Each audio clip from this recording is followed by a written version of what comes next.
Well, I'm trying to get home, but it feels like another life. Yeah, I'm trying to stay strong, but sometimes I realize that the further I go, the more that I know that I wanna go home. Camino de Santiago, étape 9. Aujourd'hui, on est à Villafranco, Oco de Monte, ou Monte de Oco.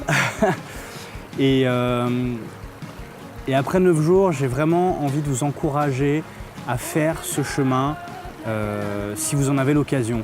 Et si vous n'avez pas l'occasion, créez-la parce que ça vaut le coup. Que ce soit à pied, en courant, en vélo, en bus, en voiture, je ne sais quoi, peut-être un petit peu de tout ça, faites-le, ça vaut vraiment, vraiment le coup. On fait plein de rencontres, des gens de toutes les nationalités qui sont juste animés de bonnes intentions, ça fait un bien incroyable. Je vous remercie pour les dons, j'ai vu que vous avez fait un bel effort, comme quoi ça paye de vous forcer à manger vos légumes. Petite anecdote du jour, je suis tombé sur des affaires sur le sentier que quelqu'un manifestement avait perdu, que j'ai ramassé dans l'espoir de lui rendre. Et chemin faisant, je suis tombé sur 2 pèlerins italiens blessés qui m'ont demandé si je pouvais les rapprocher de leur destination du soir.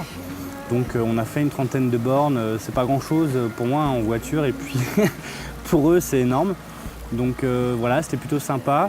Ricardo, responsable international des scouts d'Italie, vous en dira plus à ce sujet. Ça dure pas très longtemps non plus, c'est en italien, mais ce sera traduit.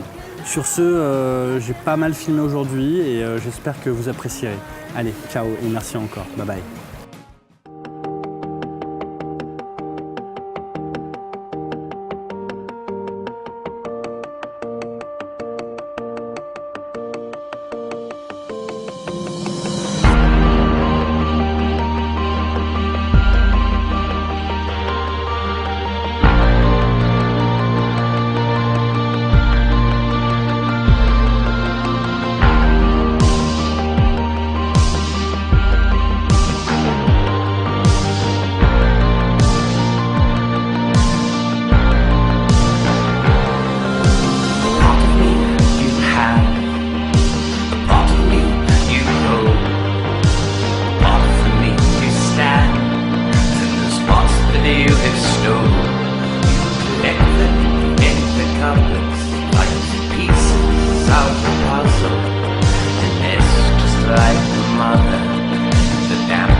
Étape 9 du Camino de Santiago, une étape de 20 km, donc assez courte. C'est bien, ça va me permettre de parler un peu de l'origine de ce projet. Les vidéos commencent à circuler depuis pas mal de temps, il y a Facebook et tout ça, pour ça je vous en remercie. Et du coup c'est vrai que ça peut être sympa de rappeler pourquoi on est là, qu'est-ce qui était à l'origine de ce projet. Donc à l'origine de ce projet on trouve David. David, c'est une personne que j'ai dû croiser peut-être 2 voire 3 fois maximum dans ma vie et qui est décédé il y a bientôt 1 an et demi d'une tumeur au cerveau. Donc vous faites le lien tout de suite avec l'Institut du cerveau et de la moelle épinière évidemment. Il était suivi par cet institut. Et David, si vous voulez, c'était une personne, je parlais il y a quelques épisodes de la coquille Saint-Jacques qui ouvrait des portes. Lui faisait la même chose mais sans coquille. Il vous, je sais pas, il vous mettait à l'aise d'emblée, vous sentiez que c'était quelqu'un de foncièrement bon. Du coup, malgré le peu de contact qu'on a pu avoir, ça a été tout de suite très intense. Il était professeur, il adorait les enfants.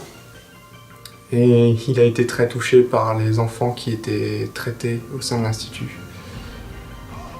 À tel point que quand il est parti, il avait laissé pour consigne à Marlène, sa femme, de demander à ce qu'on fasse des dons à l'Institut, plutôt que de lui acheter des fleurs ou des plaques.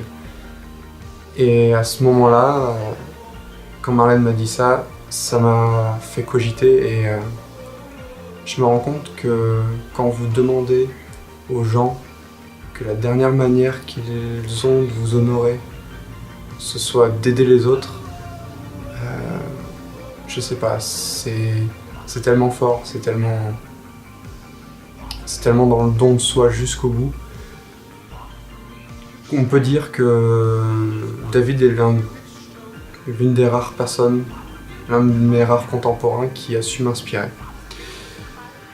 Et je pense, ça faisait un moment que je voulais faire le chemin de Saint-Jacques. Et voyant à quel point on pouvait aider les autres de manière anodine comme ça m'a amené à vouloir lier l'Institut à ce projet. Je me dis, marcher au final, c'est pas si difficile, c'est mettre un pied devant l'autre. Et associer l'Institut à ce projet, ça a été beaucoup plus difficile. Par contre, par cette aventure, par vos dons, on fait vachement avancer les choses. Marlène a l'habitude de dire que je suis à l'origine de ce projet, tout ça. Je pense qu'elle devrait d'abord remercier David, parce que sans lui, je serais juste parti marcher sur les chemins, comme ça, tout seul dans mon coin. Et ça aurait pas été la même aventure, je pense. Vraiment. Je pense que ce projet, c'est pas mon projet, c'est le projet de David, c'est le projet de l'Institut. C'est le projet de chacune des personnes qui me rejoint, qui vient marcher avec moi. Parce que c'est comme moi, ils ont leur raison propre de faire leur chemin. Par exemple, Julien avait la disparition de son père et tout ça, mais on est tous liés par l'Institut, par David. C'est ce qui rend cette aventure exceptionnelle. Je dirais, elle passe de l'aventure personnelle à, je sais pas, à quelque chose de plus grand. Et pour David, pour les autres à venir, pour tous ces enfants, je voulais vous dire à vous qui suivez l'aventure, qui participez, qui partagez, qui donnez, je voulais vous dire un grand merci. Voilà, c'est tout pour ce soir. Je vous dis à demain.